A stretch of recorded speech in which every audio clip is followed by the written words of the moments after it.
the Commissioners, Chair, Vice Chair, and Commissioners. I'm Summer Stephan, San Diego County's District Attorney, and thank you for the warm welcome and introduction. And what an absolute treat to be with two amazing icons in our community that received the award. With me is Abigail Dillon. She's a Deputy District Attorney that leads our Hate Crimes Division and is absolutely dedicated to it.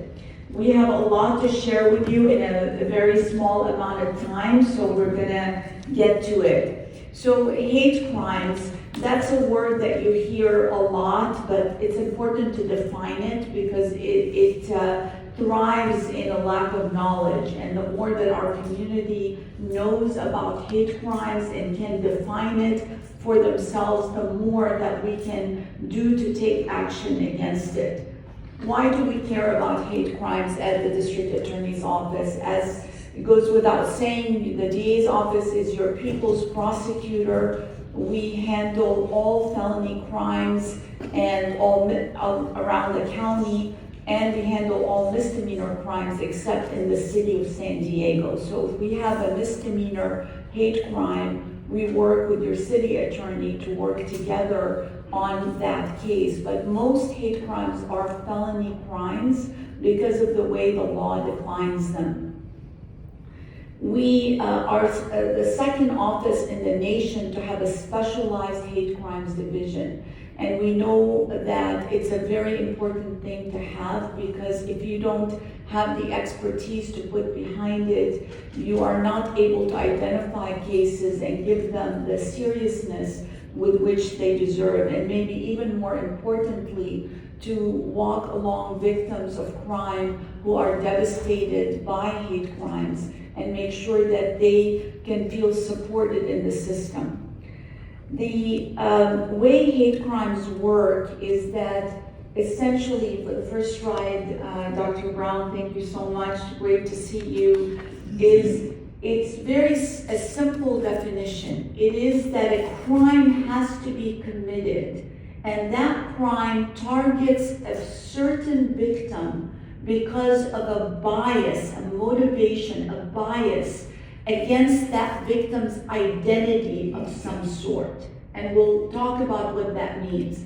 And I think the key word here is that a crime has to be committed. And that crime can be something as small, and I'm using examples from cases, throwing an egg at someone. They're not really physically injured, but because that battery happened because of that person's race, religion, their sexual orientation, their disability, their gender, their ethnicity, that crime elevates them to a felony crime.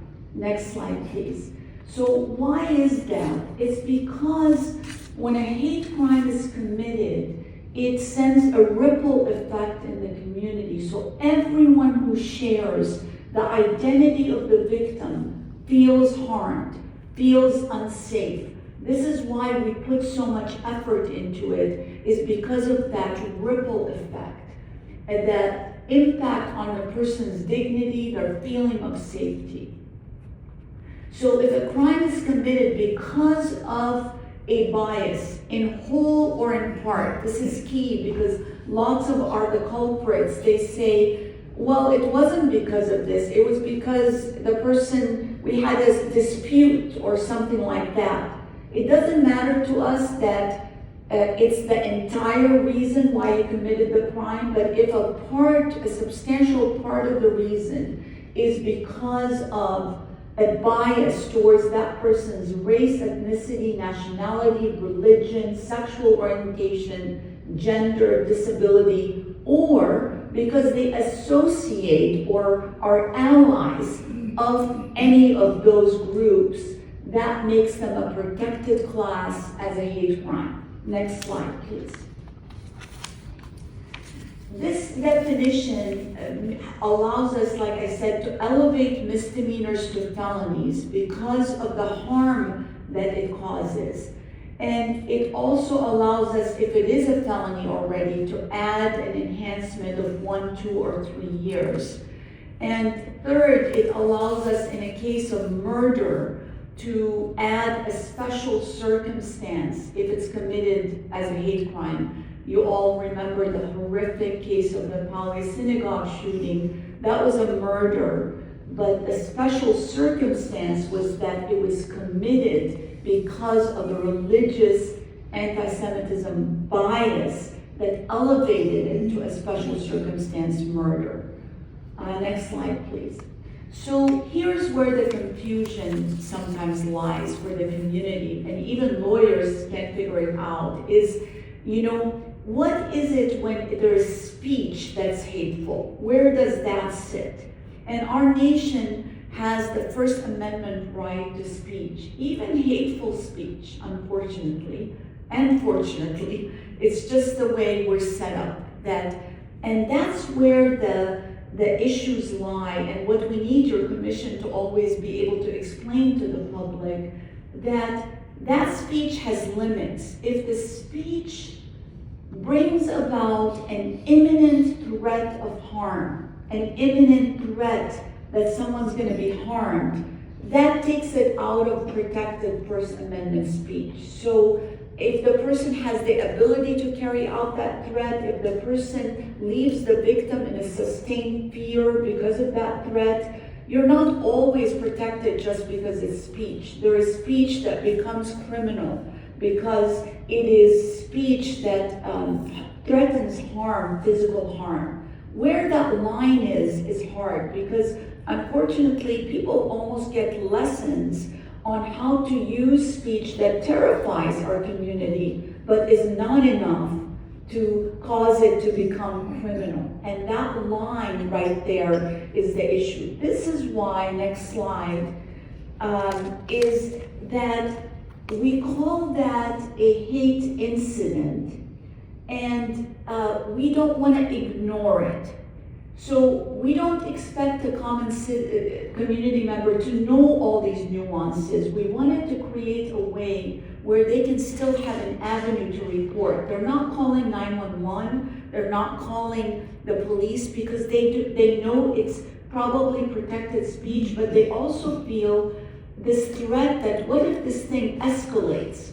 So in order to help that reporting, next slide, we created the ability to tell the community that your report is still important because speech, hateful speech, can be a precursor to a hate crime. So we want to know about it because it's possible, and we've had case where we looked behind the curtain and we looked at this report and we saw that the person was starting to garner a lot of firearms, and we were able to do a search warrant and find out that these were illegal firearms, and that clearly this person was on the path to actually move into a hate terrorist crime. And that's why hate incidents are still something we want to hear reports about, and we can decipher those. So we created a website that's received, that allows people in a comfortable way, by email, by call, by a portal, to report an incident that they're not sure where it sits. And we have somebody from our expert team call them back within 24 hours, walk them through the process. Sometimes they're underestimating what happened, and we can refer it to the police department for a full investigation. Now we're going to go into the data so that you can see how it looks in the nation, in our state, and in San Diego. Thank you. So each state defines hate crimes a little bit differently. States differ in their protected classes. Every year, though, the FBI compiles an annual report of hate crimes data. What we see, including the most recent report from 2024, is that overwhelmingly across the country, race-based hate crimes remain the highest category of hate crimes. Next slide, please. Thank you. Here in California, we also have a mandated report that's put together by the Department of Justice. What we saw here in California reflects what we're seeing nationally. Here in California, 50% of the hate crimes committed in 2024 were race-based hate crimes. Next, however, were sexual orientation-based hate crimes, followed by religion-based hate crimes. Do you have a breakdown on the race? I don't, but overwhelmingly, in California, the leading category is still anti-African Americans, being the highest targeted specific bias of race-based hate crimes. In California also? In California as well, yes. Thank you. Sure. From the state, in comparisons of data between 2023 to 2024, there was a slight increase in hate crimes across the state. Race-based hate crimes actually decreased slightly in California, but religion and sexual orientation saw increases. Notably, in California, sexual orientation-based hate crimes had the highest increase in the state between 2023 to 2024, jumping up 12.3% from the prior year.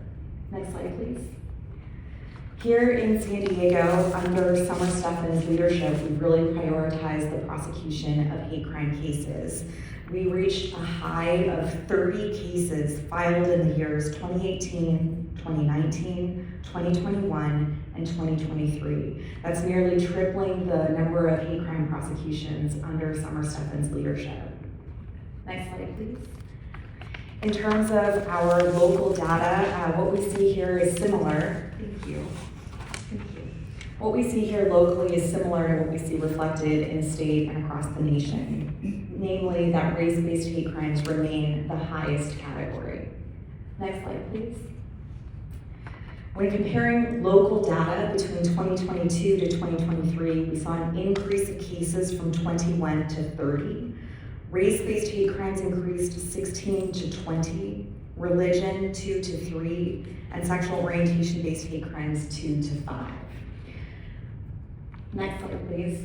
But from 2023 to 2024, we saw decreases across almost every major category except for sexual orientation-based hate crimes, increasing from 5 to 9 cases. Next slide, please. In terms of the specific bias breakdown, as you can see in comparing the data between 2023 to 2024, in 2023, the highest targeted specific bias group was against African Americans. But in 2024, that number changed for the first time, and it was actually gay men who were the most specific bias targeted victims for our hate crime prosecutions here locally. Next slide, please. Our notable trends, as I said, is normally what we see are that race-based hate crimes remain the leading category with African Americans as the highest target. But in 2024, as I mentioned, hate crimes against gay men specifically were the highest specific bias of all categories. It was also the highest recording of sexual orientation-based hate crimes that we've seen since 2017. Next slide, please. In terms of our notable hate crime prosecutions, we have a few examples for you. These are all closed cases that have reached sentencing. Notably, back in 2024, I'm sure we're all familiar with a series of vandalisms that occurred in the Hillcrest neighborhood. Two young men drew swastikas and used anti-gay messaging, and it caused a lot of damage to the local businesses. We are so lucky that Hillcrest is such a thriving, close-knit community because thanks to the Hillcrest Business Association, there was a team of volunteers who went out and cleaned up that vandalism. The defendants in that case pled guilty to a hate crime. They came prepared with a check for restitution for all the damage that was caused. And I think in a real testament to the power of justice in all of its forms, the Hillcrest Business Association used that restitution money to form a community restoration fund so that they continue their efforts to keep Hillcrest safe and clean. Next slide. In June of 2024, we had an anti-Hispanic crime where a defendant harassed and threatened a Hispanic woman, screaming at her, "We need to get rid of all Mexicans," while wielding a baseball bat and pointing it at her. The defendant in that case was charged with exhibiting a deadly weapon and a hate crime allegation, elevating what would normally be a misdemeanor to a felony, and he was sentenced to 240 days in custody and 2 years probation. Next slide, please. We have just a few more examples if we have the time, commissioners, but I understand that you have a busy agenda. I'll go through these quickly. In 2023, we had a very high-profile case where the defendant, a member of the Hells Angels motorcycle gang, stabbed an African-American male in the chest, fracturing the victim's sternum, piercing his lung, and severing an artery. That defendant was found guilty by a jury of attempted murder, assault, as well as the hate crime allegation, and was ultimately sentenced to 21 years to life in prison. Our final example in the next slide is from January of 2022. In that case, the defendant made anti-Semitic comments and actually spit in the direction of a Jewish victim who was simply minding his own business. When the victim protested, the defendant actually threatened to kill him. So that's an example of where words can escalate into a criminal threat, going beyond the protections of the First Amendment. The defendant pled guilty to the criminal threat and was sentenced to 2 years in state prison. Next slide, please. So our efforts, because we're a leading DA's office in this area, we felt that we had a responsibility to train further. So we are building a curriculum for a statewide distribution. Abby has led that effort and has taught at the California District Attorneys Association, and we're part of all the different efforts that you see up here. Last year I served as the president of the National District Attorneys Association and brought more of our expertise nationally to this issue to make sure that we kind of spread the information of how important this is to our community. Thank you, and we're happy to take any questions. Thank you. Uh,